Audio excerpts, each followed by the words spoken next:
talks it over with quarterback Sandy Stevens as the Gophers again take over the ball. Stevens now this time in slow motion, rolling out, keeping the Bruins on the run, performing brilliantly at quarterback.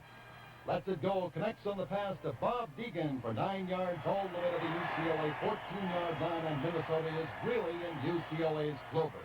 And here's Bill Muncy through a beautiful big hole this time and dives into the end zone for another Minnesota touchdown. Sandy Stevens led his team to the national championship in 1960 and the Rose Bowl in 1961 and 62, when he was picked as the outstanding player of the game. He was the most valuable player in the Big Ten.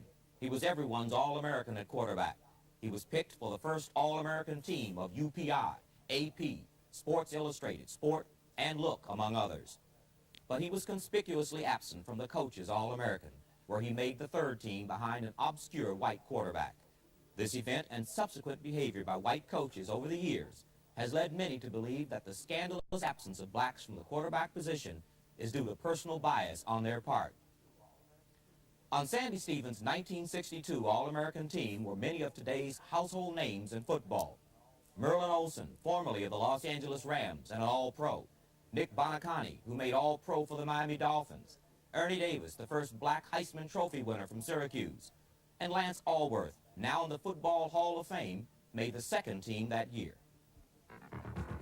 After college, Sandy Stevens stumbled into a nightmare.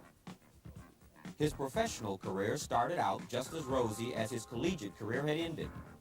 He was the #1 draft choice of the financially troubled New York Titans of the American Football League, now the New York Jets. He received probably the biggest overall contract that year, but most of all, he was promised that he would play quarterback and was slated to become the first quarterback to play in Shea Stadium.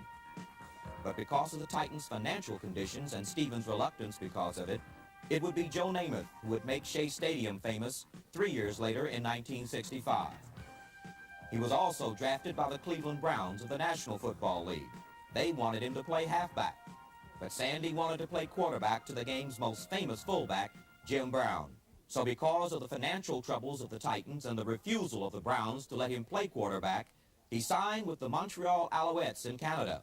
That's when the seesaw really began.